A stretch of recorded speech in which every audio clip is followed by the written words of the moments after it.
Question ये कह रहा है कि ए और बी ने एक साथ 7% प्रति वर्ष की दर से 51,750 रुपये की राशि इस प्रकार उधार ली और चुकाने के लिए ए ने उधार लेने वाले दिन से 3 वर्षों के बाद, ध्यान दीजिएगा, 3 वर्षों के बाद उतने ही राशि भुगतान किया जितना कि बी ने 4 वर्षों के बाद किया। तो आपको बताना है कि ए के द्वारा उधार ली गई राशि कितनी होगी। ठीक है, 7% की फ्रैक्शन वैल्यू क्या होती है? 7/100।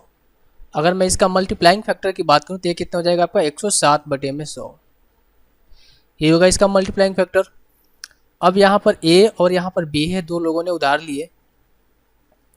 ए और यहाँ पर बी है, दो लोगों ने उधार लिया।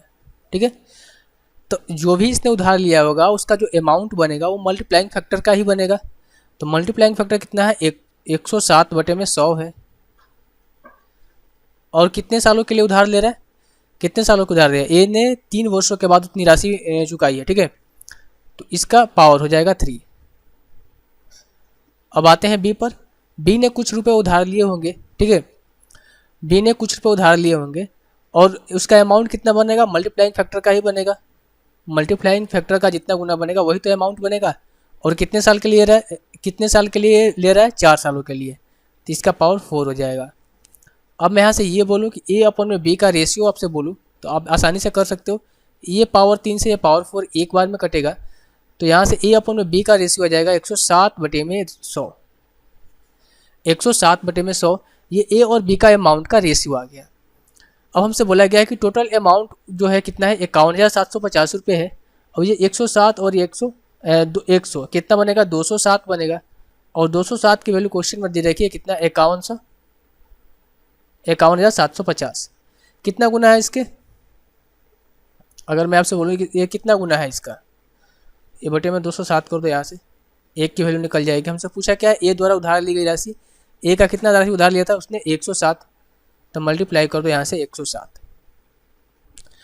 अब जो भी वैल्यू आएगी आप यहाँ से इसको सॉल्व भी कर सकते हो या फिर 107 का मल्टीपल भी आप यहाँ से ढूंढ सकते हो। ठीक है, अगर 107 का मल्टीपल ढूंढोगे तो जो ऑप्शन यहाँ से 100 ये तो नहीं होगा। ठीक है, अगर इसको देखा जाए ये फिर इसको कटा ही देते हैं ना, 2 बार में ले जाएंगे तो कितना हो जाएगा? 414। तो ये बचेगा 3 बचेगा और ये कितना बचेगा आपका?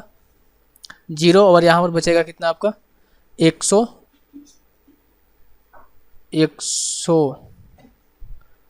और यहाँ पर फिर 5 बार में ले जाते हैं। ठीक है, 25 बार में चला जाएगा, 250 बार में। तो 107 इंटू ये 250 आप कर लो इसको कैलकुलेट। अब 25 से मैं 7 से मल्टीप्लाई करूँगा तो हो जाएगा कितना? 5 हो जाएगा, ये 7 हो जाएगा, 25 से 26 और ये 0 यहाँ से आ जाएगा। तो ए द्वारा जो इन्वेस्टमेंट किया गया था कितना? 26,750 रुपये। ऑप्शन नंबर डी जो है इस क्वेश्चन का आंसर हो जाएगा। ठीक है, एक चीज़ आपको यहाँ से ध्यान रखना है कि जब भी अमाउंट को सेम करने वाला क्वेश्चन है आपके पास, तो ये जो वैल्यू है आपको जो यहाँ से दिखाई दे रही है ना, ये लिखने की ज़रूरत नहीं है। ठीक है, ये जो वैल्यू है ये लिखने की ज़रूरत नहीं है। आप डायरेक्ट यहाँ से ये कर सकते हो कि जितने भी साल का गैप रहेगा, देखो यहाँ 4 साल है और यहाँ पर कितना है? 3 साल है, इनका गैप कितना है? वही आपका अमाउंट का रेशियो हो जाएगा। ठीक है, जो मल्टीप्लाइंग फैक्टर होगा उसका अमाउंट का रेशियो यही होगा जो गैप में होगा। इसका गैप 1 साल का है तो इसका पावर 1 होगा, 2 रहेगा तो 2 होगा। ओके।